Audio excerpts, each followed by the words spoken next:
ಆತ್ಮೀಯರೇ, ನಾವು ಇದಕ್ಕಿಂತ ಒಂದು ಹಿಂದಿನ ಒಂದು ವಿಡಿಯೋದಲ್ಲಿ ಹ್ಯೂಮನಿಸ್ಟಿಕ್ ಅಪ್ರೋಚ್ ಬಗ್ಗೆ ಸ್ವಲ್ಪ ಕಾಣಿಸಿದ್ದೀವಿ. ಬಟ್ ಅದರಲ್ಲಿ ಹ್ಯೂಮನಿಸ್ಟಿಕ್ ಅಪ್ರೋಚಿನ ಒಂದು ದೃಷ್ಟಿಕೋನವನ್ನು ಏನು, ಯಾವುದರ ಆಧಾರದ ಮೇಲೆ ಆ ಒಂದು ಸಿದ್ಧಾಂತ ಪ್ರತಿಪಾದಿಸುತ್ತೆ ಅಂತ ಅನ್ನೋದನ್ನು ನಾವೇನು ಮಾಡ್ತೀವಿ ನೋಡಿದ್ದೀವಿ. ಅಬ್ರಹಾಮ್ ಮ್ಯಾಸ್ಲೋ ಮತ್ತು ರೋಜರ್ ಅವರ ಒಂದು ಕಾರ್ಯವೊಂದು ವೈಖರಿಯನ್ನು ನೋಡಿದ್ದೀವಿ. ಇವತ್ತು ಆ ಹ್ಯೂಮನಿಸ್ಟಿಕ್ ಅಪ್ರೋಚ್ ಅಲ್ಲಿನ ಭಾಳಷ್ಟು ವೈಜ್ಞಾನಿಕವಾಗಿ ಕಾರ್ಯನಿರ್ವಹಿಸಿದಂಥ ವ್ಯಕ್ತಿ ಮತ್ತು ಭಾಳಷ್ಟು ಈ ಹ್ಯೂಮನಿಸ್ಟಿಕ್ ಅಪ್ರೋಚ್ಗೆ ಕಾಂಟ್ರಿಬ್ಯೂಟ್ ಮಾಡಿರ್ತಕ್ಕಂಥ ವ್ಯಕ್ತಿ, ಕ್ಲೈಂಟ್ ಸೆಂಟರ್ಡ್ ಥೆರಪಿಯ ಪ್ರತಿಪಾದಕ ಕಾರ್ಲ್ ರ್ಯಾನ್ಸನ್ ರೋಜರ್ ಅವರ ಬಗ್ಗೆ ಮತ್ತು ಅವರ ಚಿಕಿತ್ಸಾ ವಿಧಾನದ ಬಗ್ಗೆ ಸ್ವಲ್ಪ ಅರ್ಥವನ್ನು ಮಾಡಿಕೊಳ್ಳೋಣ. ಆತ್ಮೀಯರೇ, ಇಲ್ಲಿ ಈ ಪರ್ಸನ್ ಸೆಂಟರ್ಡ್ ಥೆರಪಿಯನ್ನು ನಾವು ಮೊದಲು ಇದನ್ನು ಕ್ಲೈಂಟ್ ಸೆಂಟರ್ಡ್ ಥೆರಪಿ ಅಂತೇಳಿ ಕರಿತಾ ಇದ್ದೀವಿ. ಇಲ್ಲಿ ಈ ರ್ಯಾನ್ಸನ್ ಕಾರ್ಲ್ ರ್ಯಾನ್ಸನ್ ರೋಜರ್ ಅಂತಕ್ಕಂಥ ವ್ಯಕ್ತಿಯನ್ನು ನಾವು ಕ್ಲೈಂಟ್ ಅಂತ ಕರೆದಾಗ ಅಷ್ಟೊಂದು ಮೌಲ್ಯಯುತವಾದಂಥದ್ದಲ್ಲ ಅನ್ನುವ ಅಭಿಪ್ರಾಯವನ್ನು ಇಟ್ಕೊಂಡು ಕ್ಲೈಂಟ್ನಿಂದ ಇಂಡಿವಿಜುವಲ್ ಒಂದು ಇದಕ್ಕೆ ಬಂದು ಇದನ್ನು ಪರ್ಸನ್, ಇದು ಅವ್ರದ್ದೇ ಆದಂಥ ಒಂದು ಸೆಂಟರ್ಡ್, ಇದು ನಮ್ಮದಲ್ಲ ಅಂತ ಹೇಳ್ತಾರೆ. ಯಾಕಂದಾಗ ಕ್ಲೈಂಟ್ ಅಂದಾಗ ಒಬ್ಬ ಚಿಕಿತ್ಸಕನ ಹತ್ತಿರ ಚಿಕಿತ್ಸೆಯನ್ನು ಪಡೆಯಲು ಬರ್ತಕ್ಕಂಥ ಒಬ್ಬ ವ್ಯಕ್ತಿಯನ್ನು ಕ್ಲೈಂಟ್ ಅಂತೇಳಿ ನಾವು ಕರಿತೀವಿ. ಅದು ಅಷ್ಟು ಗೌರವಯುತವಾದಂಥದ್ದಲ್ಲ. ಹೀಗಾಗಿ ಪರ್ಸನ್ ಸೆಂಟರ್ಡ್ ಅಂದರೆ ಈ ಒಂದು ಸೆಂಟರ್ಗೆ, ಒಂದು ಆಪ್ತ ಸಮಾಲೋಚನಾ ಕೇಂದ್ರಕ್ಕೆ ಪರ್ಸನ್ನೇ ಭಾಳ ಪ್ರಮುಖವಾಗಿರ್ತಕ್ಕಂಥ ವ್ಯಕ್ತಿ. ಹೀಗಾಗಿ ಪರ್ಸನ್ನೇ ಎವ್ರಿಥಿಂಗ್ ಅನ್ನುವ ಒಂದು ಮೌಲ್ಯಗಳನ್ನ ಇಟ್ಕೊಂಡು, ಅದರ ಹಿನ್ನೆಲೆಯನ್ನು ಇಟ್ಕೊಂಡು ದಿಸ್ ಸೆಂಟರ್ ಈಸ್ ಯುವರ್ಸ್ ಅನ್ನುವ ಹಾಗೆ ಪರ್ಸನ್ ಸೆಂಟರ್ಡ್ ಅಂತಕ್ಕಂಥ ಮರುನಾಮಕರಣವನ್ನು in the year of 1945 when he was in the Chicago university. ಆ ಸಂದರ್ಭದಲ್ಲಿ ಏನಾಗುತ್ತೆ ಅಂತಂದಾಗ ಇದನ್ನು ಮರುನಾಮಕರಣವನ್ನು ಮಾಡ್ತಾರೆ. ಇಲ್ಲಿ ರೋಜರ್ನ ಬಗ್ಗೆ ನಿಮಗೆ ಗೊತ್ತಿದೆ. ನಾನು ರೋಜರ್ನ ಪ್ರತಿಯೊಂದು ಬಯೋಗ್ರಫಿಯನ್ನು ನಾನು ಹಿಂದಿನ ಒಂದು ತರಗತಿಯಲ್ಲಿ ನಾನು ಹೇಳಿದ್ದೀನಿ. ಇವರು ಕೌನ್ಸ್ಲಿಂಗ್ ಥೆರಪಿ ಏನಿದೆಯಲ್ವಾ, ಒಂದು ಕೌನ್ಸ್ಲಿಂಗ್ ಆ್ಯಂಡ್ ಸೈಕೋಥೆರಪಿ ಅಂತಕ್ಕಂಥ ಬುಕ್ ಏನಿದೆಯಲ್ಲ, ಅದರ ನಂತರ ಕ್ಲೈಂಟ್ ಸೆಂಟರ್ಡ್ ಅಂತೇಳಿ ಕಂಟಿನ್ಯೂವಸ್ ಆಗಿ ತೊಗೊಂಡ್ರು. But actually client centred it is in 1945 only ಮಾಡಿರ್ತಕ್ಕಂಥದ್ದು. ಅಂದರೆ after 3 years gap of the counselling and psychotherapy ಬುಕ್ಕಿನ ನಂತರ ಬಂದಿರತಕ್ಕಂಥದ್ದು. ಚಿಕಾಗೋಯಲ್ಲಿದ್ದಾಗ ಇದನ್ನು ಮಾಡಿದ್ರು ಅವರು. ಬಟ್ ಅದೇ ಚಿಕಾಗೋದಲ್ಲಿ ಅವ್ರೇನು ಮಾಡ್ತಾರೆ ಅಂತಂದಾಗ, ಪ್ರೊಫೆಸರ್ ಆಗಿದ್ದಂಥ ಸನ್ನಿವೇಶದಲ್ಲಿ client it is not A suitable word. ಯಾಕಂದರೆ ನಾವು ಹ್ಯೂಮನಿಸ್ಟಿಕ್ ಅಂತಂದಾಗ ಮಾನವೀಯ ಮೌಲ್ಯಗಳನ್ನು ಇಟ್ಕೊಂಡು ಮಾನವನಲ್ಲಿರ್ತಕ್ಕಂಥ ಪ್ರತಿಯೊಂದು ಮೌಲ್ಯಗಳನ್ನು ನಾವು ಯೂಸ್ ಮಾಡಿಕೊಂಡು ಈ ಒಂದು ಚಿಕಿತ್ಸೆಯನ್ನು ಕೊಡ್ತಕ್ಕಂಥ ವಿಧಾನ, ಅವನಿಗೆ ಗೌರವಿಸಿ ಅವನ ಭಾವನೆಗಳನ್ನು ಮರುಸ್ಥಾಪನೆ ಮಾಡ್ತಕ್ಕಂಥದ್ದು ನಮ್ಮ ಉದ್ದೇಶ. ಹೀಗಾಗಿ ನಾವು ಯಾವಾಗ ಮೌಲ್ಯಗಳನ್ನು ಗೌರವಿಸ್ತೀವೋ, ಮನುಷ್ಯನನ್ನು ಗೌರವಿಸ್ತೀವೋ, ಹೀಗಾಗಿ ನಾವು ಮನುಷ್ಯನನ್ನು ಗೌರವಿಸಬೇಕಾದಾಗ ಕ್ಲೈಂಟ್ಗಿಂತಲೂ ಪರ್ಸನ್ ಆಗಿ ಯೂಸ್ ಮಾಡೋದು ಭಾಳಷ್ಟು ಉಪಯೋಗ ಅಂಥೇಳಿ ಇಲ್ಲಿ ಅವರು ಅದರ ಒಂದು ಪದವನ್ನು ಬಳಕೆಯನ್ನು ಮಾಡ್ತಾರೆ. ಇಲ್ಲಿ ಈ ಚಿಕಿತ್ಸೆಯಲ್ಲಿ ಈ ಕೌನ್ಸಿಲರ್ ಆಗಿರ್ತಕ್ಕಂಥ ವ್ಯಕ್ತಿಯ ಒಂದು ಪಾತ್ರ ಏನು, ಯಾವ ರೀತಿಯಾಗಿರುತ್ತೆ ಅಂತ ಅನ್ನೋದನ್ನು ನಾವಿಲ್ಲಿ ನೋಡೋಣ. ಇದಕ್ಕಿಂತ ಮುಂಚೆ ಇವರ ಒಂದು ಡೆಫಿನೇಷನನ್ನು ನಾನು ನಿಮಗೆ ನೆನಪು ಮಾಡಬೇಕಾಗತ್ತೆ. ಕ್ಲೈಂಟ್ ಮತ್ತು ಪರ್ಸನ್ ಅಂತ ನಾವು ಇವತ್ತು ಯೂಸ್ ಮಾಡ್ತಾ ಇದ್ದೀವಲ್ಲ, ಅದರ ಡಿಫ್ರೆನ್ಸಿಯೇಟನ್ನು ಅರ್ಥ ಮಾಡ್ಕೊಳ್ಬೇಕಾದಾಗ, ಪರ್ಸನ್ ಸೆಂಟರ್ಡ್ ವ್ಯಾಲ್ಯೂವನ್ನು ಅರ್ಥ ಮಾಡ್ಕೊಳ್ಬೇಕಾದಾಗ ಇವರ ಒಂದು ಡೆಫಿನೇಷನ್ ವಾಕ್ಯವನ್ನು ನಾವಿಲ್ಲಿ ನೆನಪಿಸ್ಕೊಳ್ಳೇಬೇಕು. ಯಾಕಂದರೆ ಯಾವುದೇ ಒಬ್ಬ ವ್ಯಕ್ತಿ ಸಮಸ್ಯೆಗಳನ್ನು ಇಟ್ಕೊಂಡು ಒಬ್ಬ ಕೌನ್ಸಿಲರ್ ಅಥವಾ ಆಪ್ತ ಸಮಾಲೋಚಕನ ಎದುರುಗಡೆ ಬಂದಾಗ, ಆಪ್ತ ಸಮಾಲೋಚಕನ ಕಾರ್ಯ ಏನಾಗಿರುತ್ತೆ ಅಂತಂದಾಗ ಅವನನ್ನು ಗೈಡ್ ಮಾಡುವುದಲ್ಲ, ಅವನಲ್ಲಿರ್ತಕ್ಕಂಥ ಸಮಸ್ಯೆಗಳನ್ನು ಗುರುತಿಸಿ ಆ ಸಮಸ್ಯೆಗಳು ಆ ಸಮಸ್ಯಾತ್ಮಕ ವ್ಯಕ್ತಿ ತಾನು ಅರ್ಥ ಮಾಡಿಕೊಂಡು ಆ ಸಮಸ್ಯೆಗಳಿಂದ ಹೊರಗಡೆ ಬರುವಂತೆ ತನ್ನನ್ನು ತಾನೇ ಮಾರ್ಗದರ್ಶನವನ್ನು ಪಡ್ಕೊಳ್ಬೇಕು. ಅಂದರೆ ಆ ಸಮಸ್ಯೆಗೆ ಪರಿಹಾರವನ್ನು ಸ್ವತಃ ಪರ್ಸನ್ ಅಥವಾ ಕ್ಲೈಂಟ್ ಆದವನು ಕಂಡುಕೊಳ್ಳಬೇಕು. ಈ ರೀತಿಯಾಗಿ ಮಾಡುವ ಕಾರ್ಯ ಯಾರ್ದು ಅಂತಂದಾಗ ಆಪ್ತ ಸಮಾಲೋಚಕನದು. ಹೀಗಾಗಿ ಆಪ್ತ ಸಮಾಲೋಚಕನಕ್ಕಿಂತಲೂ ವ್ಯಕ್ತಿಯ ಮೌಲ್ಯಗಳೇ ಇಲ್ಲಿ ಏನಾಗುತ್ತೆ, ಭಾಳ ಉಪಯೋಗಕ್ಕೆ ಬರುತ್ತೆ. ವ್ಯಕ್ತಿಯ ಮೌಲ್ಯವನ್ನು ಮರುಸ್ಥಾಪನೆ ಮಾಡಬೇಕಾದಾಗ ವ್ಯಕ್ತಿಯನ್ನು ಅರ್ಥೈಸಬೇಕು. ವ್ಯಕ್ತಿಯ ವ್ಯಕ್ತಿತ್ವವನ್ನು ಆಪ್ತ ಸಮಾಲೋಚಕನಾದವನು ಅರ್ಥೈಸಬೇಕು. ಅವನ ಒಳಗಡೆ ಇಣುಕಿ ನೋಡಿ ನನ್ನಲ್ಲಿ ಏನೆಲ್ಲ ಬದಲಾವಣೆಗಳಾಗಬೇಕು ಅನ್ನೋದನ್ನು ತಾನೇ ಕೊಂಡ್ಕೊಳ್ಬೇಕು. ಇದು ಇವರ ಒಂದು ಪ್ರಮುಖವಾಗಿರ್ತಕ್ಕಂಥ ಉದ್ದೇಶ, ಈ ಚಿಕಿತ್ಸೆಯ ಪ್ರಮುಖ ಉದ್ದೇಶ. ಹೀಗೆ ನಾವು ಇಂಥ ಒಂದು ಗುರಿಯನ್ನು, ಮೌಲ್ಯಗಳನ್ನು ಇಟ್ಕೊಂಡು ಬಂದಿರತಕ್ಕಂಥ ಕ್ಲೈಂಟ್ ಸೆಂಟರ್ಡಲ್ಲಿ ಈ ಒಂದು ಕೌನ್ಸಿಲರ್ನ ಆಪ್ತ ಸಮಾಲೋಚಕನ ಪಾತ್ರ ಏನಂತ ಇದೆ ಅಂತ ಅನ್ನೋದನ್ನು ನೋಡೋಣ. The counselor sets up an environment where the client is safe to explore any aspect of the self. The counselor's job is to facilitate the exploration through a special thou relationship of unconditional positive regard, empathy and warmth. ಹೀಗೆ ಇಲ್ಲಿ ನಮ್ಮ ಕೆಲಸ ಏನು ಅಂತಂದಾಗ, we are not a counsellor, we are not a guide to the client. ನಮ್ಮ ಏನು facilitate ಮಾಡಬೇಕಾಗಿದೆ, ಏನು ಫೆಸಿಲಿಟೇಟ್ ಮಾಡಬೇಕಾಗಿದೆ ಅಂತಂದಾಗ ಆಯ್ ಅಂತಕ್ಕಂಥದ್ದನ್ನು ಮತ್ತು ದೌ ಅಂತಕ್ಕಂಥ ಸಂಬಂಧವನ್ನು ನಾವು ಗುರುತಿಸಬೇಕಾಗಿದೆ. ಒಂದು ಅನ್ಕಂಡೀಷ್ನಲ್ ಪಾಸಿಟಿವ್ ರಿಗಾರ್ಡ್ಸನ್ನು ನಾವು ತೋರಿಸ್ಬೇಕಾಗಿದೆ. ಎಂಪಥೆಟಿಕ್ ಬಿಹೇವಿಯರನ್ನು ತೋರಿಸ್ಬೇಕಾಗಿದೆ. ವಾಮ್ತ್ ಒಂದು ಬಿಹೇವಿಯರನ್ನು ನಾವು ಅವರಿಗೆ ತೋರಿಸ್ಬೇಕಾಗಿದೆ. ಇದು ನಮ್ಮ ಪ್ರಮುಖ ಪಾತ್ರ. The counsellor uses psychological testing on a limited basis. ಭಾಳ ಕಡಿಮೆ ಪ್ರಮಾಣದಲ್ಲಿ ಇದನ್ನು ನೀವು ಉಪಯೋಗ ಮಾಡಿ. The QSAT is sometimes used in assessment by the person-centered counselor.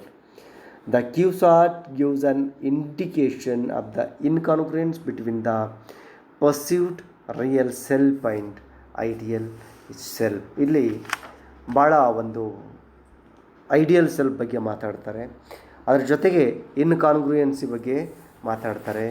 ಹೀಗೆ ಹಲವಾರು ವಿಚಾರಗಳನ್ನು ನಾವೇನು ಮಾಡ್ತಾ ಇದ್ದೀವಿ, ಇಲ್ಲಿ ನೋಡ್ತಾ ಇದ್ದೀವಿ. ಇಲ್ಲಿ ಇಂಡಿಕೇಶನ್ ಆಫ್ ದ ಇನ್ಕಾನ್ಗ್ರುಯೆನ್ಸ್ ಅಂದರೆ ಏನು? ಸ್ವಯಂವಾಗಿ ಸ್ವಾಮರಸ್ಯವನ್ನು ಪಡ್ಕೊಳ್ತಕ್ಕಂಥ ಗುಣ ಒಂದು, ಸ್ವಯಂ ಸ್ವಾಮರಸ್ಯ ಅಂತ ಹೇಳ್ತೀವಿ. ಪರ್ಸ್ಯೂಡ್ ರಿಯಲ್ ಸೆಲ್ಫ್ ಮತ್ತು ಐಡಿಯಲ್ ಸೆಲ್ಫ್ ಅಂತಕ್ಕಂಥ ಎರಡು ಸೆಲ್ಫನ್ನು ನೋಡ್ತೀವಿ. ಏನು? ರಿಯಲ್ ಸೆಲ್ಫು ಮತ್ತು ಆದರ್ಶವನ್ನು ಇಟ್ಕೊಂಡಿರ್ತಕ್ಕಂಥ ಒಂದು ನಮ್ಮ ಸ್ವಯಂ, ಅಥವಾ ನಾವು ಆತ್ಮ ಅಂತಲೂ ಕರಿತೀವಿ. ಬಟ್ ಇಲ್ಲಿ ಸ್ವಯಂ ಅಂತಕ್ಕಂಥ ಭಾಳ ಒಂದು ಸೂಕ್ತವಾಗಿರ್ತಕ್ಕಂಥ ಪದ. ಇದರ ಎರಡರ ಮಧ್ಯೆ ಸಂಬಂಧವನ್ನು ಏನು ಮಾಡ್ತೀವಿ ಅಂತಂದಾಗೆ ನಾವು ಕಲ್ಪಿಸುವ ಪ್ರಯತ್ನವನ್ನು ಮಾಡ್ತೀವಿ.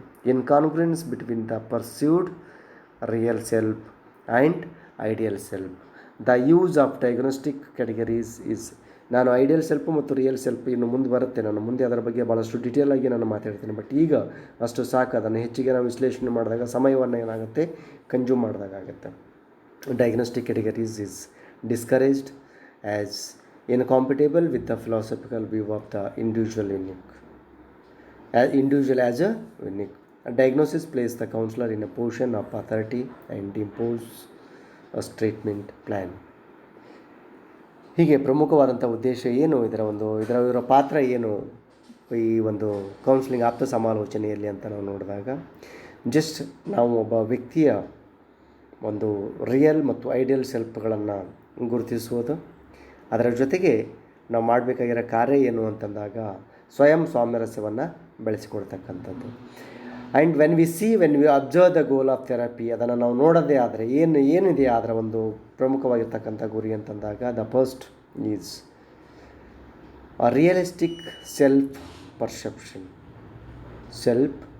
Perception, greater confidence and self direction, sense of positive worth, greater maturity, social skill and adaptive behavior, better stress coping, more fully functioning in all aspects of their lives.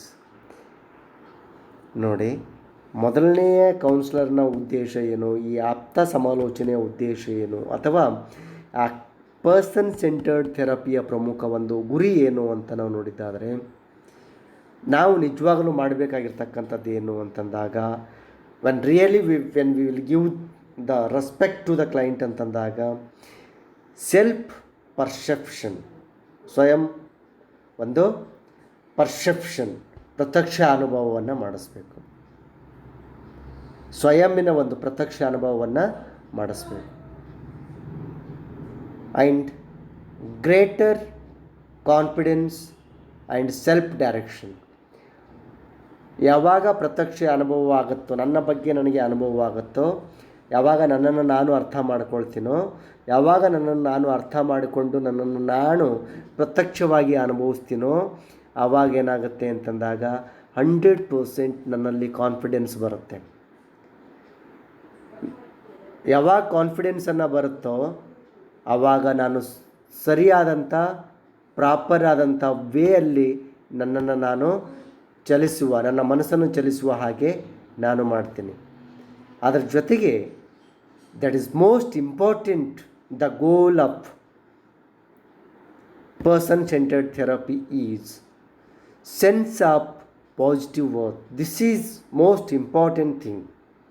ಯಾಕೆ ನಾವು ಇದನ್ನು ಭಾಳಷ್ಟು ಮಹತ್ವವಾದದ್ದು ಅಂತ ನಾನು ಒತ್ತಿ ಹೇಳ್ತಾ ಇದ್ದೀನಿ ಅಂತಂದಾಗ, ನಮ್ಮಲ್ಲಿ ಸುಮಾರು according to Allport more than 7,600 characters ಇವೆ. ಆ ಮೋರ್ ದೆನ್ 7,600 ಕ್ಯಾರೆಕ್ಟರ್ಸ್ ಯಾವಾಗಲೂ ಬೇಸ್ಡ್ ಇರ್ತಕ್ಕಂಥದ್ದು, ಅಂದರೆ ಪ್ಲೇಜರ್ ಬೇಸ್ಡ್ ಇರ್ತಕ್ಕಂಥದ್ದು, ಯಾವಾಗಲೂ ಸಂತೋಷವನ್ನೇ ಬಯಸ್ತಕ್ಕಂಥದ್ದು. ಅಲ್ಲಿ ಆ ಸೂಪರ್ ಇಗೋವನ್ನು ನೀವು ಏನಾದರೂ ಹೈ ಒಂದು ಸ್ಟ್ರೆಂತನ್ನಾಗಿ ನೀವು ಡೆವಲಪ್ ಮಾಡಿಕೊಂಡ್ರೆ, ನಾವು ಎಲ್ಲ ಗುಣಗಳನ್ನು ಏನಾಗುತ್ತೆ ಅಂತಂದಾಗ ಪಾಸಿಟಿವ್ ವೇಯಲ್ಲಿ ತರ್ಬೋದು. ಆದರೆ it is very difficult to every individual. ನನ್ನ ಎದುರುಗಡೆ ಇವತ್ತು ನನಗೆ ಶುಗರ್ ಇದೆ, ನನ್ನ ಎದುರುಗಡೆ ಒಳ್ಳೆ ಸಿಹಿ ತಿಂಡಿಗಳನ್ನು ಇಟ್ಟಾಗ ನನ್ನ ಮನಸ್ಸು ಏನು ಹೇಳುತ್ತೆ ಅಂತಂದಾಗ ತಿನ್ನಬೇಕು ಅಂತ ಅನಿಸುತ್ತೆ. ದಿಸ್ ಈಸ್ ಕ್ವೈಟ್ ಕಾಮನ್, ಇದೇ ಇದ್ದು. ಆದರೆ ಸೂಪರಿಗೋ ಹೇಳುತ್ತೆ, ಬೇಡ ಕಣೋ ನಿನಗೆ ಶುಗರ್ ಇದೆ, ನೀನು ಭಾಳ ತೊಂದರೆ ಆಗುತ್ತೆ ಅಂತ ಹೇಳುತ್ತೆ. ಆದರೂ ನಾವೇನು ಮಾಡ್ತೀವಿ ಅಂದರೆ ಸ್ವಲ್ಪ ಆದರೂ ತಿನ್ನಬೇಕು ಅನ್ನೋ ಆಸೆಯನ್ನು ತೋರಿಸ್ತೀವಿ. This is we need. ಈ ಎಲ್ಲ ಗುಣಗಳನ್ನು ಆಲ್ಮೋಸ್ಟ್ ಆಲ್ ಬೇಸ್ಡ್ ಇರೋದ್ರಿಂದ ಏನಾಗುತ್ತೆ ಅಂತಂದಾಗ ಸ್ವಲ್ಪ ಅದನ್ನು ನಿಭಾಯಿಸೋದು ಕಷ್ಟವಾಗುತ್ತೆ. ಹೀಗಾಗಿ ನಾವು ಇವರಲ್ಲಿ ಬೆಳೆಸಬೇಕಾಗಿರೋದು ಏನು ಅಂತಂದಾಗ ಸೆನ್ಸ್ ಆಫ್ ಪಾಸಿಟಿವ್ ವರ್ತ್. ಆವಾಗ ಮಾತ್ರ ಏನಾಗ್ಬೋದು ಅಂತಂದಾಗ ನಿಜವಾಗಲೂ ತನ್ನನ್ನು ತಾನು ಏನು ಮಾಡ್ಬೋದು, ಒಬ್ಬ ಒಳ್ಳೆಯ ವ್ಯಕ್ತಿಯನ್ನಾಗಿ ಮಾಡಿಕೊಳ್ಳೋ ಪ್ರಯತ್ನ ಆ ಕ್ಲೈಂಟ್ ಆ ಪರ್ಸನ್ ಮಾಡ್ಕೊಳ್ಬೋದು. And greater maturity, social skills and adaptive behaviour. Greater maturity, ಯಾವಾಗ ನಾವು ಪ್ಲೀಸರನ್ನು ನಾವು ಒತ್ತಿ ಸೂಪರ್ ಇಗೋವನ್ನು ನಾವು ಹೈಯರ್ ಲೆವೆಲಲ್ಲಿ ತರಬೇಕಾದಾಗ, ಕಾನ್ಸಿಯಸ್ ಆಗಿ ತರಬೇಕಾದಾಗ, we must be know our selves, we must be actualise my self or our self. ಅವಾಗ ಏನಾಗುತ್ತೆ ಅಂತಂದಾಗ we will develop the great maturity. ಇದು ಅಷ್ಟು ಈಸಿ ಆಗಿರ್ತಕ್ಕಂಥದ್ದೆಲ್ಲ ಅನುಭವದಿಂದ ಬರ್ತಕ್ಕಂಥದ್ದು. ಈ ಮ್ಯಾಚುರಿಟಿ ಬಂದಾಗ ಏನಾಗುತ್ತೆ, ಸೋಷಿಯಲ್ ಸ್ಕಿಲ್ಲು ನಮ್ಮಲ್ಲಿ ಡೆವಲಪ್ ಆಗುತ್ತೆ. ಆಮೇಲೆ which is right, which is wrong ಅಂತಕ್ಕಂಥ ಬಿಹೇವಿಯರ್ ಅಡ್ಯಾಪ್ಟ್ ಮಾಡ್ಕೊಳ್ಳೋಕ್ಕೆ ಇಟ್ ಈಸ್ ತುಂಬ ನಮಗೆ ಅನುಕೂಲವಾಗುತ್ತೆ ಅಂತ. ಯಾವುದು this therapeutic technique. Which therapeutic techniques? Client centred or person centred therapy. And better stress coping. ನಮಗೆ ಬೇಕಾಗಿರೋದು ಇದು. ನಮ್ಮ ದಿನನಿತ್ಯ ಜೀವನದಲ್ಲಿ ನಮ್ಮ ಸೊಸೈಟಿ ಏನಿದೆ ಅಲ್ವಾ, ಇಲ್ಲಿ ಭಾಳ ಕಷ್ಟ ಇದೆ. ಎಲ್ಲ ರೀತಿಯಿಂದ ನಾವು ಅಡ್ಜಸ್ಟ್ ಆಗೋಕ್ಕಾಗಲ್ಲ. ಸಮ್ ಟೈಮ್ ಏನಾಗುತ್ತೆ ಅಂತಂದಾಗ we feel bad, we feel happy. ಇವೆರಡನ್ನು ಮ್ಯಾನೇಜ್ ಮಾಡ್ಕೊಂಡು ಹೋಗೋದು it is very difficult task to the every individuals. ಹೀಗಿರೋದ್ರಿಂದ ಏನಾಗುತ್ತೆ ಅಂತಂದಾಗ ಈ ಸ್ಟ್ರೆಸ್ ಇದೆಯಲ್ಲ, may be in the work environment, may be in the home environment, in the neighbours, whatever it may be, ಯಾವುದೇ ತಗೊಳ್ಳಿ, ಯಾವುದೇ ತಗೊಂಡಾಗ ಇಲ್ಲಿ ಒತ್ತಡ ಸಹಜವಾಗಿ ಬರುತ್ತೆ. ಎಲ್ಲವೂ ನಾನು ಅಂದ್ಕೊಂಡಾಗೆ ಇರಲ್ಲ. 3 ಕಾಲಗಳು ಒಂದೇ ರೀತಿಯಾಗಿರಲ್ಲ. ಮಳೆನೂ ಬೇಕು, ಚಳಿನೂ ಬೇಕು, ಬೇಸಿಗೆನೂ ಬೇಕು. ಅಂದಾಗ ಮಾತ್ರ ಏನಾಗುತ್ತೆ ಅಂತಂದಾಗ ಲೈಫ್ ಲೀಡ್ ಮಾಡೋಕ್ಕೆ ಸಾಧ್ಯ. ನನಗಿದು ಒಂದೇ ಇಷ್ಟ ಅಂತಂದಾಗ ಇನ್ನೂ ಉಳಿದ ಕಾಲಗಳಲ್ಲಿ ಏನು ಮಾಡಬೇಕಾಗುತ್ತೆ. ಹೀಗಾಗಿ ಆದ್ಮೇಲೆ ಇಲ್ಲಿ ಏನಾಗುತ್ತೆ ಅಂತಂದಾಗ ಬೆಟರ್ಸ್ ಒಂದು ಸ್ಟ್ರೆಸ್ ಕೋಪಿಂಗನ್ನು ನಾವೇನು ಮಾಡಬೇಕು, ಈ ಸ್ಕಿಲ್ಸನ್ನು, ಸೋಷಿಯಲ್ ಸ್ಕಿಲ್ಸ್ಗಳಲ್ಲಿ ಇದನ್ನು ಅಡ್ಯಾಪ್ಟ್ ಮಾಡಿ ಅವನನ್ನು ಬೆಳೆಸ್ಬೇಕು. Then only he is adjusting with the society, he is adjusting with the stress, he is cope up with the stress. The more fully functioning in all aspects of their lives. Now, the aim and goal of the therapy is the fully functioned person. ಅಂದರೆ ಸಂಪೂರ್ಣವಾದಂಥ ವ್ಯಕ್ತಿತ್ವ. ಯಾವುದೇ ರೀತಿಯಾದಂಥ ಜನ ಬಂದರೆ, ಯಾವುದೇ ರೀತಿಯಾದಂಥ ವ್ಯಕ್ತಿಯ ನಮ್ಮ ಎದುರುಗಡೆ ಬಂದಾಗ ಅವನನ್ನು ಅಡ್ಜಸ್ಟ್ ಮಾಡಿಕೊಂಡು ನಾನು ಹೇಗೆ ಬೇಕು ಆ ರೀತಿಯಾದಂಥ ಜೀವನವನ್ನು ಸಮಾಜದಲ್ಲಿ ನಡೆಸಲು ಕಲಿಸ್ಬೇಕು. Because of this reason we must be that give the concentrate on over development of the individual. ಆವಾಗ then only we prepare fully functioned person. ಆಗ ಮಾತ್ರ ನಾವು ಸಂಪೂರ್ಣ ವ್ಯಕ್ತಿತ್ವವನ್ನು ಹೊಂದಿರತಕ್ಕಂಥ ವ್ಯಕ್ತಿ ಅಂತೇಳಿ ನಾವೇನು ಮಾಡ್ಬೋದು ಅಂತಂದಾಗ ಅವನನ್ನು ಗುರುತಿಸ್ಬೋದು.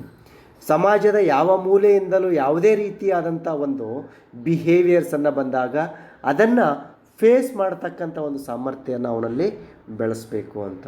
This is the main goal of the client or the person centred therapy. ಇದು ಭಾಳ ಪ್ರಮುಖವಾಗಿರ್ತಕ್ಕಂಥ ಗುರಿ ಮತ್ತು ಉದ್ದೇಶಗಳು ಯಾವುದು ಕ್ಲೈಂಟ್ ಚಿಕಿತ್ಸಾ ಒಂದು ಥೆರಪಿದು ಅಂತ. And now we want to see some therapeutic relationship between the client and counselor. The relationship is of primary importance. The qualities of the therapist including genuineness, warmth, accurate, empathy, respect and non-judgmental and communication of these attitudes clients are stressed. ಇವೆಲ್ಲ ಗುಣಗಳನ್ನು ನಾವೇನು ಮಾಡಬೇಕು ಅಂತಂದಾಗ ಬಳಸ್ಕೊಂಡು ಆ ವ್ಯಕ್ತಿಯ ಜೊತೆಗೆ ಸಂಬಂಧವನ್ನು ನಾವು ಬೆಳೆಸ್ಕೊಳ್ಬೇಕು. When I am accurate, when my character is warmth, when I am my self is a genuine, when I am the empathetic person, ಆಟೋಮೆಟಿಕ್ಕಾಗಿ ಏನಾಗುತ್ತೆ ಅಂತಂದಾಗ ಇವೆಲ್ಲ ಗುಣಗಳು ನನ್ನ ಹತ್ರ ಬಂದಾಗ ಕೌನ್ಸ್ಲರ್ ನನ್ನ ಮೇಲೆ ಟ್ರಸ್ಟನ್ನು ಮಾಡ್ತಾನೆ. ಅವನ ನಂಬಿಕೆ ನನ್ನಲ್ಲಿ ಭಾಳಷ್ಟು ಬಲವಾಗಿ ಬೆಳೆಯುತ್ತೆ. ಆವಾಗ ಸಹಜವಾದಂಥ ಒಳ್ಳೆಯ ಸಂಬಂಧವನ್ನು ಕ್ಲೈಂಟ್ ಜೊತೆಗೆ ಅಥವಾ ಪರ್ಸನ್ ಜೊತೆಗೆ ಬೆಳೆಸ್ಬೋದು. ಯಾವಾಗ when we build the positive relationship with the client, ಆವಾಗ ಏನಾಗುತ್ತೆ ಅಂತಂದಾಗ we can easily solve the clients problem. ಆವಾಗ ನಾವು ಒಬ್ಬ ವ್ಯಕ್ತಿಯ ಸಮಸ್ಯೆಗಳನ್ನು ಭಾಳ ಸರಳವಾಗಿ ಏನು ಮಾಡ್ಬೋದು ಅಂತಂದರೆ ನಿಭಾಯಿಸಬಹುದು. ಇಲ್ಲದೇ ಇದ್ದರೆ ಇದು ಭಾಳ ಡಿಫಿಕಲ್ಟ್ ಆಗುತ್ತೆ ಅನ್ನೋದು ನಮ್ಮೆಲ್ಲರಿಗೂ, ಆ ಆಪ್ತ ಸಮಾಲೋಚಕರೆಲ್ಲರಿಗೂ ಇದು ವಿಷಯ ಗೊತ್ತಿರಬೇಕು. ಇದು ನಾನು ಹೇಳ್ತಕ್ಕಂಥದ್ದಲ್ಲ, ಕ್ಲೈಂಟ್ ಸೆಂಟರ್ಡ್ ಥೆರಪಿಯ ಪ್ರತಿಪಾದಕನಾದಂಥ ಕಾರ್ಲ್ ರ್ಯಾನ್ಸನ್ ರೋಜರ್ ಅವರು ಹೇಳ್ತಕ್ಕಂಥ ಮಾತುಗಳು. ಅವರು ಕೆಲವೊಂದು ಹೈಪೋಥೆಟಿಕಲ್ ವ್ಯೂಸನ್ನು ಈ ರೀತಿಯಾಗಿದೆ ಅಂತ ಹೇಳ್ತಾರೆ, ನೋಡೋಣ. The first are the client is in a state of incongruency, being vulnerable or anxious. The second person or the therapist is congruent or integrated in relationship. Yes, we need this one. ಯಾಕೆ ಅಂತಂದಾಗ first person ಯಾರು ಅಂತಂದಾಗ he is the client, he is the person. ಹೌದು ತಾನೆ? ಆ client ಅಂತಕ್ಕಂಥವನು ನಿಮ್ಮ ಹತ್ರ ಬರ್ತಾ ಇರಬೇಕಾದಾಗ ಯಾವ ರೀತಿಯಾದಂಥ ಒಂದು ಭೀತಿಯಲ್ಲಿ ಬರ್ತಾನೆ, ಯಾವ ರೀತಿಯಿಂದ ಒತ್ತಡದಲ್ಲಿ ಬರ್ತಾನೆ, ಅವನಿಗೆ ಸ್ವಯಂ ಸ್ವಾಮ್ಯರಸ್ಯ ಅಂತಕ್ಕಂಥ ಪದದ ಅರ್ಥವೇ ಇಲ್ಲದ ಹಾಗೆ, ಎರಡಕ್ಕೂ ಸಾಮರಸ್ಯ ಇರೋದೇ ಇಲ್ಲ. ಅವನ ವ್ಯಕ್ತಿಗೂ ಮತ್ತು ವ್ಯಕ್ತಿತ್ವಕ್ಕೂ ಮತ್ತು ಮನಸ್ಸಿಗೂ, ಶರೀರಕ್ಕೂ ಮತ್ತು ಮನಸ್ಸಿಗೂ ಎರಡಕ್ಕೂ ಸಾಮರಸ್ಯನೇ ಇರಲ್ಲ. ನಾನು ಇರುವುದೇ ಒಂದು, ಮಾತಾಡುವುದೇ ಒಂದು, ನನ್ನಲ್ಲಿ ಇರ್ತಕ್ಕಂಥದ್ದೇ ಬೇರೆ, ನಾನು ತೋರಿಸ್ತಕ್ಕಂಥದ್ದೇ ಬೇರೆ. ಹೀಗಾಗಿ ಎರಡಕ್ಕೂ ಕನೆಕ್ಟಿವಿಟಿನೇ ಇರಲ್ಲ. ಈ ರೀತಿಯಾಗಿ ಟೋಟಲಿ ಆ್ಯಂಕ್ಸಿಯಸ್ ಫೀಲಿಂಗ್ಸನ್ನು ಒತ್ಕೊಂಡು ಬಂದಿರತಕ್ಕಂಥ ಒಬ್ಬ ವ್ಯಕ್ತಿ ಅವನೇ ಈಸ್ ದ ಪರ್ಸನ್. ಆದರೆ as a counsellor, as a therapist ಏನು ಮಾಡಬೇಕು ಅಂತಂದಾಗ is congruent or integrated in the relationship. ನಾವೇನು ಮಾಡಬೇಕಾಗಿದೆ ಅಂತಂದಾಗ self congruent person, the fully functioned person ನಾಗಿ ನಾವು ಹೊರತರಬೇಕು. ಅಂದಾಗ ಮಾತ್ರ ಆ ಒಂದು ಕೌನ್ಸ್ಲರ್ನ ಕೆಲಸ ಭಾಳಷ್ಟು ಪ್ರಮುಖವಾಗಿರುತ್ತೆ ಅಂತ. ಇದು ನಮ್ಮ ಪ್ರಮುಖ ಏನಾಗಿರಬೇಕು, ಹೈಪೋಥೆಸಿಸ್ ಆಗಿರಬೇಕು. The therapist experiences unconditional positive regard for the client. ನೋಡಿ ಆತ್ಮೀಯ ವಿದ್ಯಾರ್ಥಿ ಬಂಧುಗಳೇ, ಇಲ್ಲಿ ಒಬ್ಬ ಚಿಕಿತ್ಸಕನಾದವನು, ಒಬ್ಬ ಥೆರಪಿಸ್ಟ್ ಅನ್ಕಂಡೀಷನಲ್ ಪಾಸಿಟಿವ್ ರಿಗಾರ್ಡ್, ವ್ಯಕ್ತಿಗೆ ಎಷ್ಟೆಲ್ಲ ನೀವು ಧನಾತ್ಮಕವಾದಂಥ ಒಂದು ಪ್ರೀತಿಯನ್ನು, ವಿಶ್ವಾಸವನ್ನು ಕೊಡಬೇಕು ಅದನ್ನು ಕೊಡಿ.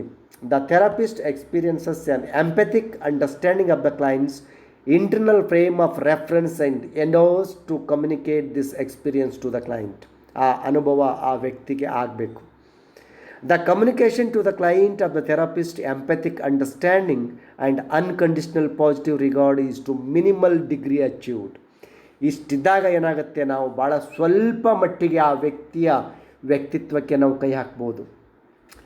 ವ್ಯಕ್ತಿಯ ಒಳಗಡೆ ನಡೀತಕ್ಕಂಥ ಸಮಸ್ಯೆಗೆ, ಗೊಂದಲಗಳು ಏನಿದೆ ಅಂತ ಅನ್ನೋದನ್ನು ಸ್ವಲ್ಪ ಪ್ರಮಾಣದಲ್ಲಿ ನಾವು ಕೈ ಹಾಕ್ಬೋದು, ಆದರೆ ಸಂಪೂರ್ಣವಾಗಿ ಹಾಕೋಕ್ಕಾಗಲ್ಲ. ಹೀಗಾಗಿ you must be show the empathetic behaviour. ಹೌದಾ? ದೆನ್ ಓನ್ಲಿ ಏನು ಅಂತಂದಾಗ we know the problem of the individuals. ಆವಾಗ ಮಾತ್ರ ನಾವು ಆ ವ್ಯಕ್ತಿಯ ಒಂದು ನಿಜವಾದಂಥ ಒಂದು ಸಮಸ್ಯೆಯನ್ನು ನಾವೇನು ಮಾಡ್ಬೋದು ಅಂತಂದರೆ ಐಡೆಂಟಿಫೈ ಮಾಡ್ಬೋದು. The basic techniques include active listening and hearing, reflection of feelings, clarification and being there for the client. This model does not include diagnostic testing, interpretation, taking a case history, questioning or probing information. The techniques used in the person-centered therapy have changed over time. ಹೀಗೆ ಇಲ್ಲಿ ನಾವೇನು ಮಾಡ್ತೀವಿ ಅಂತಂದಾಗ ಯಾವುದೂ ನಮಗೆ ಸಂಬಂಧ ಇಲ್ಲ. ಇಲ್ಲಿ ವ್ಯಕ್ತಿಗೆ ಯಾವುದೇ ಟೆಸ್ಟ್ಗಳನ್ನಾಗಲಿ ಏನು ಮಾಡೋದಾಗಲ್ಲ, ಬಟ್ ನಾವು ಅವನ ವ್ಯಾಲ್ಯೂಸನ್ನು ನೋಡಬೇಕಾಗಿದೆ, ವ್ಯಾಲ್ಯೂಸನ್ನು ಗುರುತಿಸಬೇಕಾಗಿದೆ, ಆ ನಂತರ ಸಮಸ್ಯೆಗೆ ನಾವು ಬರಬೇಕಾಗಿದೆ. ಇದು ಇಲ್ಲಿ ಇವರ ಒಂದು ಕೌನ್ಸಿಲಿಂಗ್ನ ಭಾಳ ಪ್ರಮುಖವಾದಂಥ ಒಂದು ಟೆಕ್ನಿಕ್ಸ್ ಏನು ಅಂತಂದಾಗ directive counselling and indirective counselling ಅಂತಕ್ಕಂಥದ್ದು ಬರುತ್ತೆ. ಇಲ್ಲಿ ಡೈರೆಕ್ಟಿವ್ ಪೀರಿಯಡ್ಸ್ 1940 to 50 ತೊಗೊಳ್ತಾರೆ. In this period of the theory development the counsellor focused on listening and creating a permissive atmosphere.